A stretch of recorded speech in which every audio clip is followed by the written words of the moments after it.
والصلاة والسلام على من لا نبي بعده أما بعد فأعوذ بالله من الشيطان الرجيم بسم الله الرحمن الرحيم وعهدنا إلى إبراهيم وإسماعيل أن طهر بيتي للطائفين والعاكفين والركع السجود.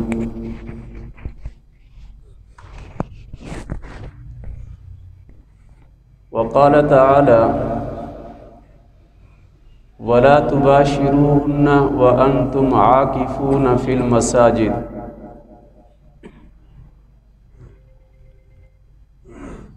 قال النبي صلى الله عليه وسلم إن المسجد بيت لكل تقي أو كما قال النبي صلى الله عليه وسلم.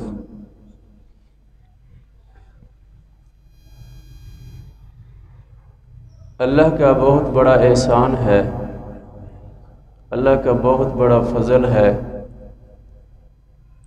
کہ اللہ رب العالمین نے ہمیں بابرکت مہینے کی بابرکت گھڑیاں نصیب فرمائی۔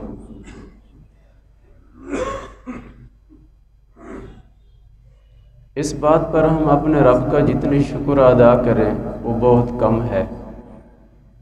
رمضان المبارک کا دوسرا عشرہ جاری اور ساری ہے۔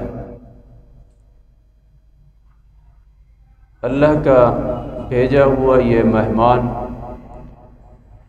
جس کا ہم جتنی اکرام کریں گے، جتنا احترام کریں گے، اتنی ہی اللہ ہمیں اس کا بدلہ عطا فرمائیں گے۔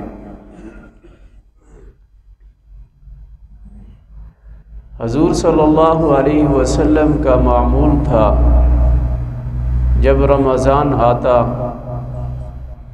تو آپ کی نمازیں بڑھ جاتی۔ ایک تو فرض نمازیں ہیں، 5 نمازیں فرض ہیں جس کو ہم نے ہر صورت ادا کرنا ہے۔ ان فرض نمازوں کے علاوہ اور بھی نمازیں ہیں جن کا ہمیں اہتمام کرنا چاہیے، جو کہ میرے اور آپ کے محبوب آقا دو جہان صلی اللہ علیہ وسلم نے جن کو ادا فرمایا۔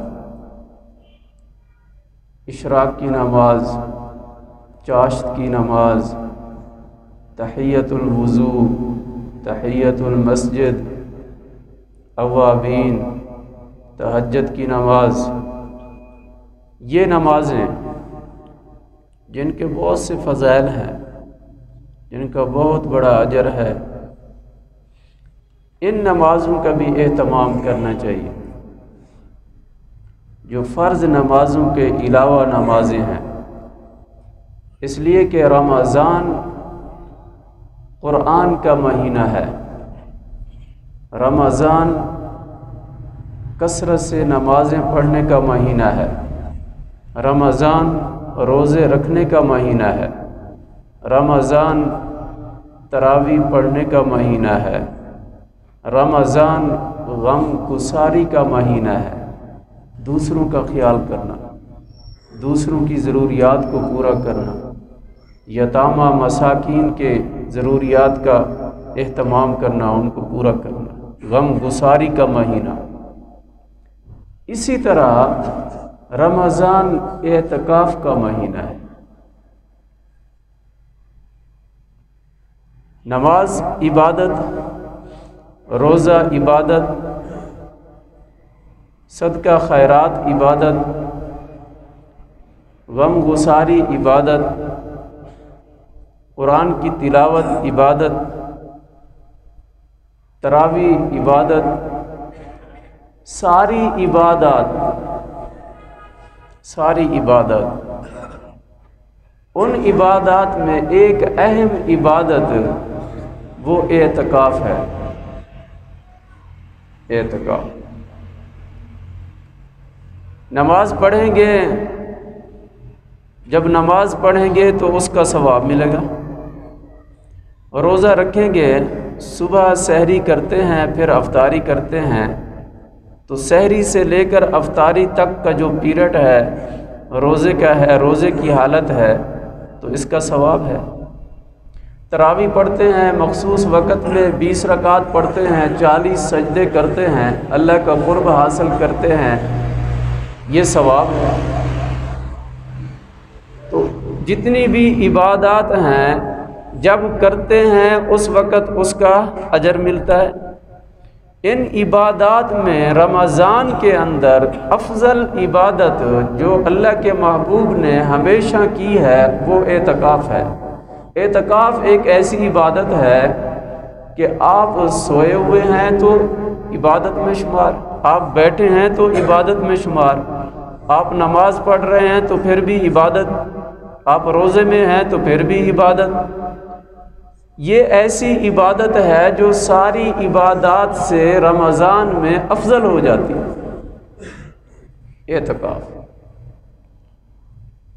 اعتکاف 3 قسم کا ہوتا ہے۔ ایک اعتکاف واجب ہوتا ہے، دوسرا اعتکاف سنت مؤکدہ ہوتا ہے، اور تیسرا اعتکاف مستحب ہوتا ہے۔ اب تھوڑی سی تفصیل کہ اعتکاف جو واجب ہو جاتا ہے وہ اعتکاف کہ آپ نے کوئی نظر مانی کہ میرا فلاں کام میرا رب کر دے تو میں اپنے رب کی دربار میں 2 دن کا اعتکاف کروں گا، وہاں بیٹھوں گا اللہ کے گھر میں۔ اللہ کے گھر میں بیٹھ کر میں اپنے رب کے سامنے اپنے رب کا شکر ادا کروں گا کہ میرے رب نے میرا فلاں کام کر دیا۔ یہ جو منت والا اعتکاف ہے اس کو واجب کہا جاتا ہے، یہ ضروری ہے منت پوری کرنا، جب پوری ہو گئی تو پھر اعتکاف کرنا ضروری ہو جائے گا، واجب ہو جائے گا۔ اس اعتکاف کے لیے روزہ شرط ہے، اگرچہ اس نے منت مانی صرف اعتکاف بیٹھنے کی، لیکن یہ اعتکاف واجب ہو گیا۔ اب اس اعتکاف کے ساتھ شرط روزہ بھی ہے۔ جو اعتکاف واجب ہے منت والا اس کے لیے روزہ بھی شرط ہے، اعتکاف بھی بیٹھے گا، روزہ بھی رکھے گا۔ دوسری قسم اعتکاف کی سنت مؤکدہ،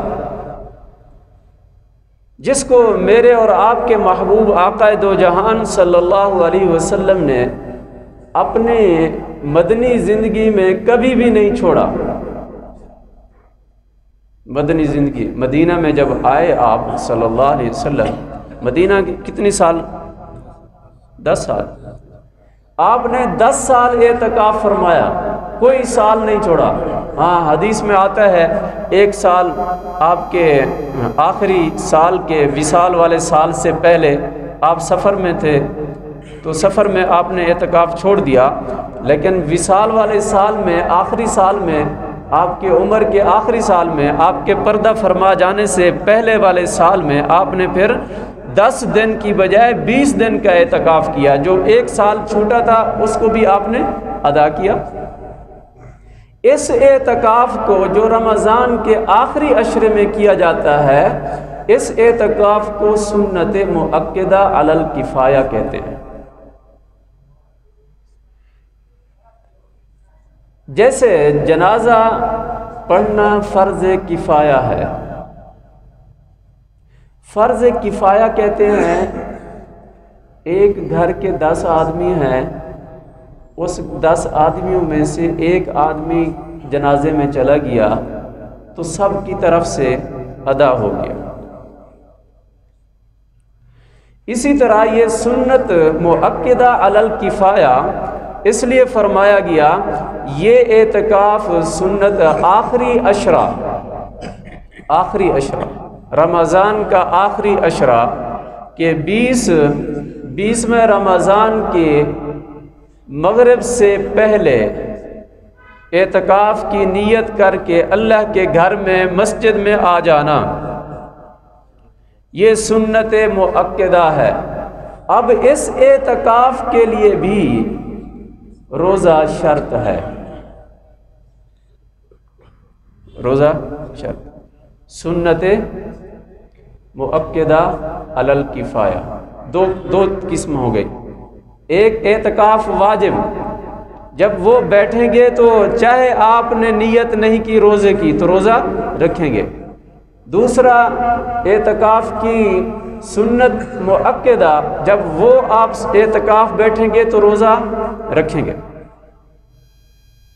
جو کہ رمضان کے آخری عشرے میں کیا جاتا ہے، سنت مؤکدہ علی الکفایہ، کیونکہ حضور صلی اللہ علیہ وسلم کا معمول زندگی کا ہمیشہ ایسے ہی رہا، اور جس کے بیٹھنے کی بہت بڑی فضیلت ہے۔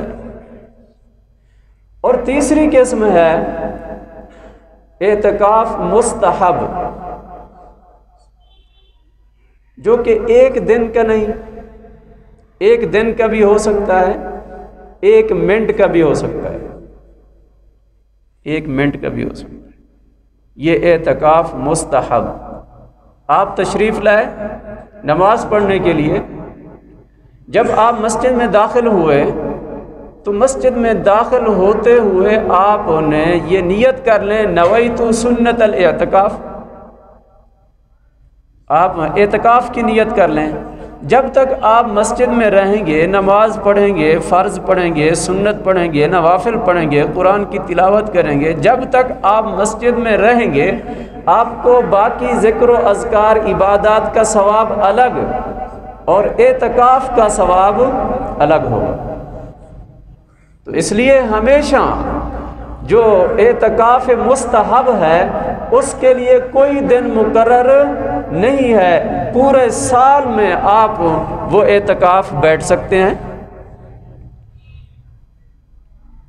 تو یہ تو کرنا چاہیے نا، یہ سب کر سکتے ہیں۔ آپ نماز پڑھنے آتے ہیں، 5 وقت کی نماز، ہر نماز پہ جب مسجد میں داخل ہوں تو ساتھ یہ نیت کر لیا کریں جی اعتکاف کی، نویت سنت الاعتکاف، کہ میں اعتکاف کی نیت کرتا ہوں، تو آپ کو دوہرا اجر ملے گا، ثواب ملے گا، اعتکاف کا بھی اور نماز پڑھنے کا بھی۔ اعتکاف کا کیونکہ اصل معنی جو ہے وہ ہے رکنا، ٹھہرنا۔ جتنی دیر آپ مسجد میں ٹھہرو گے آپ کو اعتکاف کا ثواب ملے گا، کیونکہ شریعت میں اعتکاف کا معنی، یہ لغوی معنی اس کا ٹھہرنا ہے، شریعت میں حقیقتاً اس کا معنی یہ ہے کہ اللہ کا قرب حاصل کرنا، ٹھہر کر ایک جگہ پہ اپنے آپ کو ٹھہرا کر روک کر اپنے رب کا قرب حاصل کرنا۔ تو اعتکاف ایک ایسی عبادت ہے کہ جب ہم اپنے آپ کو روکتے ہیں ہر چیز سے، روک کر اپنے رب کا قرب حاصل کرنے کے لیے، تو ہمیں اللہ کا قرب حاصل ہوتا ہے۔ تو رمضان اعتکاف کا مہینہ بھی ہے، اعتکاف کا، جس کو میرے اور آپ کے پیارے محبوب آقا دو جہان صلی اللہ علیہ وسلم نے ہمیشہ معمول بنایا۔ آپ نے اعتکاف کو نہیں چھوڑا۔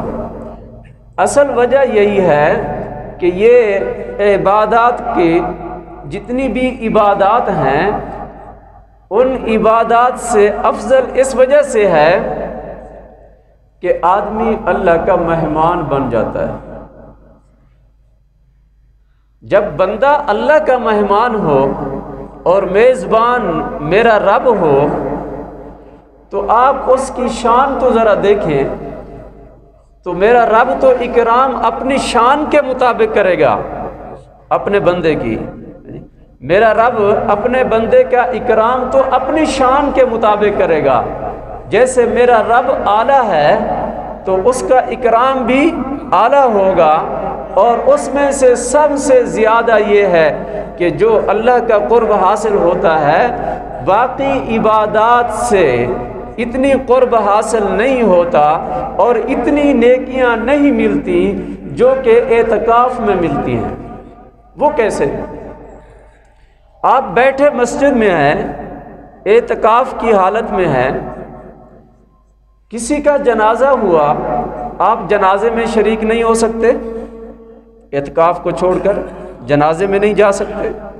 کوئی آپ کا قریبی رشتہ دار، آپ کے گھر والوں میں سے کوئی بیمار ہو گیا، آپ اس اعتکاف چھوڑ کر اس کی عیادت کے لیے بھی نہیں جا سکتے۔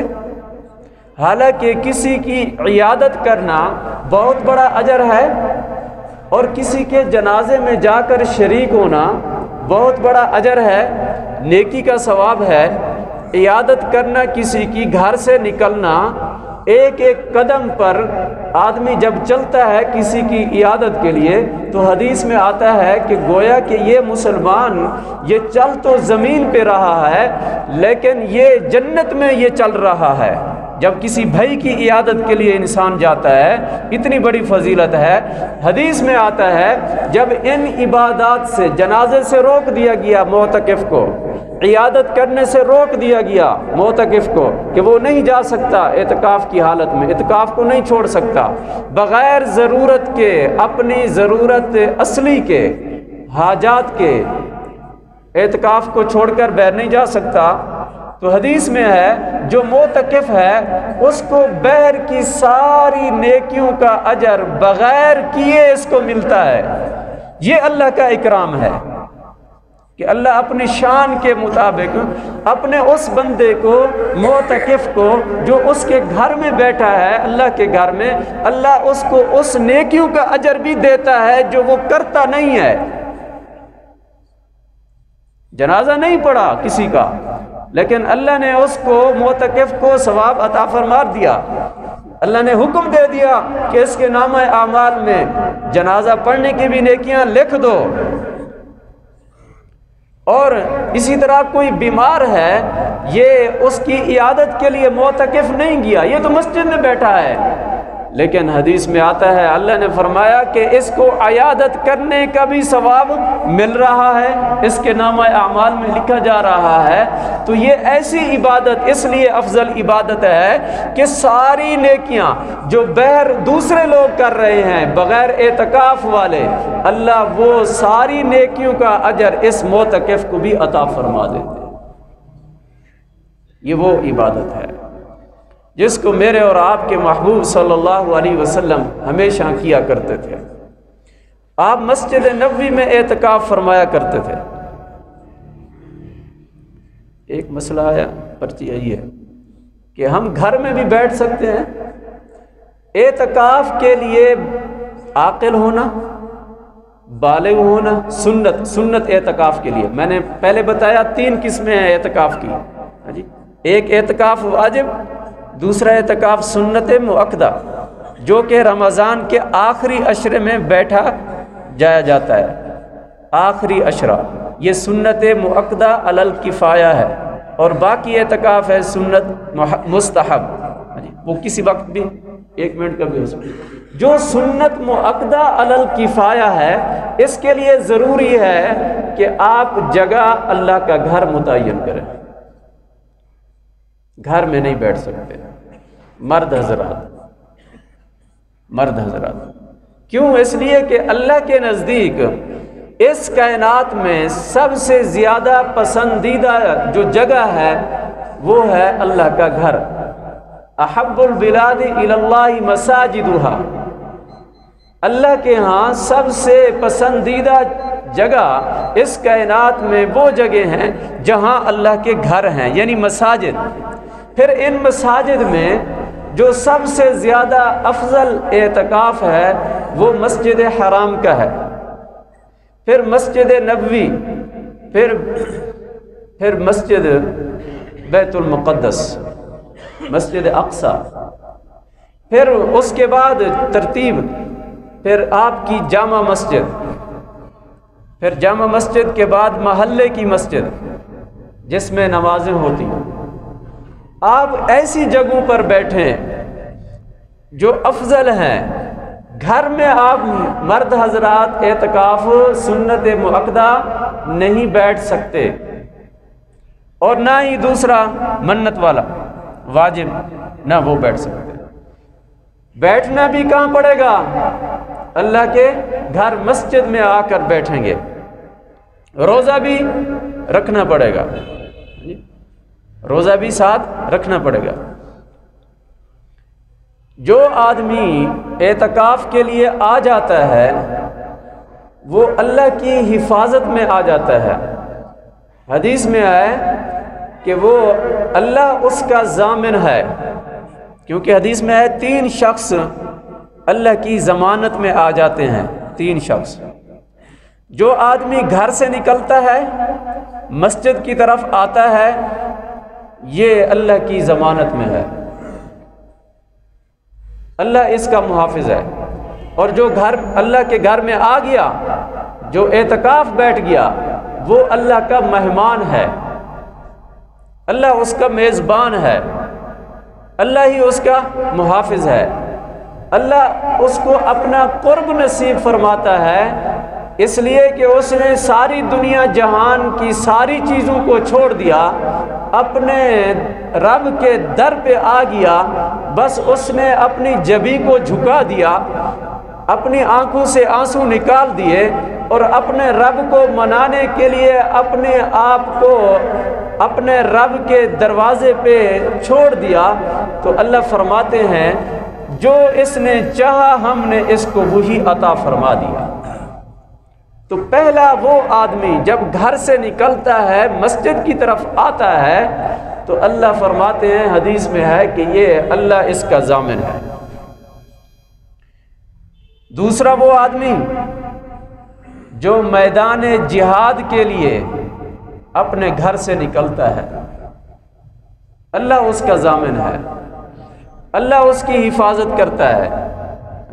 وہ اللہ پر ہے کہ اللہ اس کے سارے گناہوں کو معاف کرتا ہے۔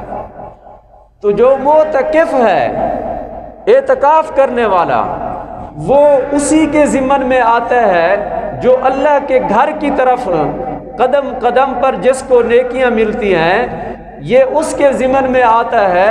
جب اعتکاف میں آ گیا تو اللہ رب العالمین کا مہمان بن گیا، تو اللہ نے اس کے گناہوں کی بخشش کا اعلان کر دیا اور اللہ نے فرشتوں کو گواہ بنا دیا کہ دیکھو میرا بندہ اپنی عاجزی کرتے ہوئے، اپنے آپ کو مٹا کر، ساری دنیا کو چھوڑ کر، اپنی بیوی بچوں کو چھوڑ کر، اپنے کاروبار کو چھوڑ کر، اپنی دکان، اپنی فیکٹری کو چھوڑ کر، اپنی نوکری کو چھوڑ کر میرے در پہ آ گیا ہے مجھے منانے کے لیے۔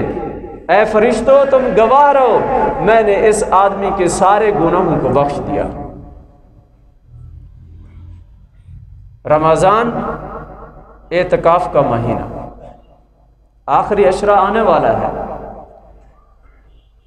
20ویں روزے سے یہ شروع ہوگا، اور جب چاند نظر آئے گا شوال کا یہ اعتکاف ختم ہوگا۔ اس اعتکاف کے لیے بھی ہمیں اہتمام کرنا چاہیے، مسجدوں کو آباد کرنا چاہیے، مسجدوں کو اعتکاف کے اس افضل عبادت کے ذریعے مسجدوں کو آباد کریں گے۔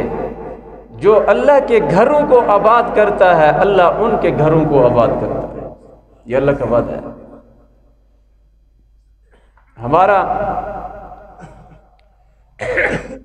ہمارا یہ جو وقت گزر رہا ہے، جو وقت گزر رہا ہے، یہ دوسرا عشرہ، اب ہم نے اپنا تجزیہ کرنا ہے، تجزیہ کہ ہم نے کتنی نمازیں پڑھی، کتنی نمازیں چھوڑ دی، کتنی تراویح پڑھی، کتنی چھوڑ دی، کتنی قرآن کی تلاوت کی، کتنی ہم نے چھوڑ دیا، کتنی وقت ہم نے قیمتی بنایا اور کتنی وقت ہم نے ضائع کیا، یہ ہم نے تجزیہ کرنا ہے۔ تجزیہ کرنے کے بعد پھر ہم نے اپنے آپ کو اپنے رب کے سامنے اپنے آپ کو جھکا دینا ہے، اور جو کچھ ان دنوں میں بھی ہم سے کمی کوتاہیاں ہو گئی اس کی معافی مانگنی ہے، توبہ کرنی ہے۔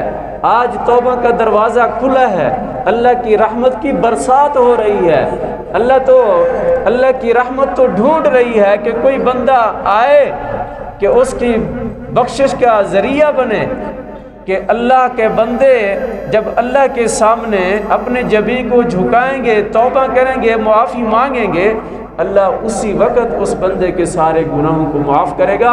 اب یہ وہ وقت ہے کہ ہم تجزیہ کریں اور اپنے آپ کو سنبھالیں، اپنے اس نفس کی جس کی ہم نے بات کو مانا، اپنے نفس کے مطابق ہم چلتے رہے، ہم نے اب اس نفس امارہ کو کچل کر ہم نے اپنے نفس مطمئنہ میں داخل ہونا ہے، اور جب آخری عشرہ آئے تو ہم ایسے بن جائیں جیسے اللہ میرا چاہتا ہے۔ ہمیں ایسا ہونا چاہیے نا مسلمان کو، جیسے اللہ چاہتا ہے۔ تو ہمیں ایسا بننے کے لیے ہمیں اپنا تجزیہ کرنا ہوگا، ہمیں اپنے اعمال کا تجزیہ کرنا ہوگا۔ آیا کہ ہم نے اپنی زکوٰۃ ادا کر دی؟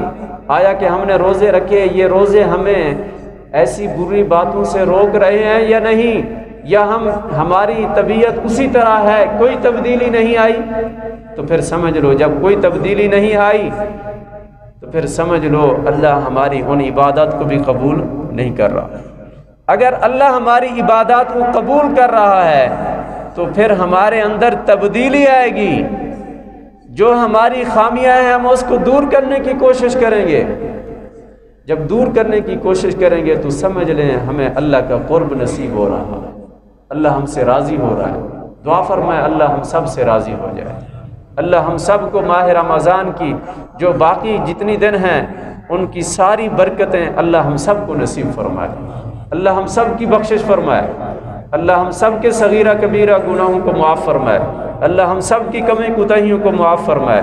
انسان ہے، خطا کار ہے، جی، لیکن اللہ کو وہ بندہ بھی بہت زیادہ پسند ہے جو خطا کار ہو، خطا کرنے کے بعد پھر اپنے رب کے سامنے آ جائے، جبیں کو جھکا دے، اپنی خطا سے معافی مانگ لے، تو اللہ کو یہ بندہ بہت زیادہ پسند ہے، اللہ اس کو پسند فرماتے ہیں۔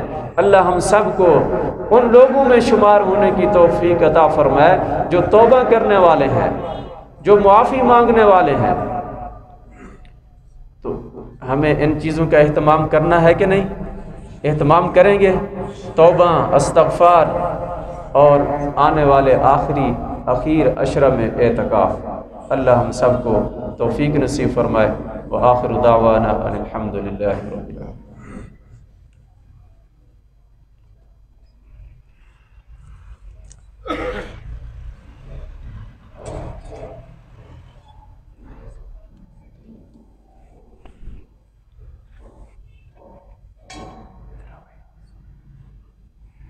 اللہ اکبر، اللہ اکبر، اللہ اکبر، اللہ اکبر، اشہد ان لا الہ الا اللہ۔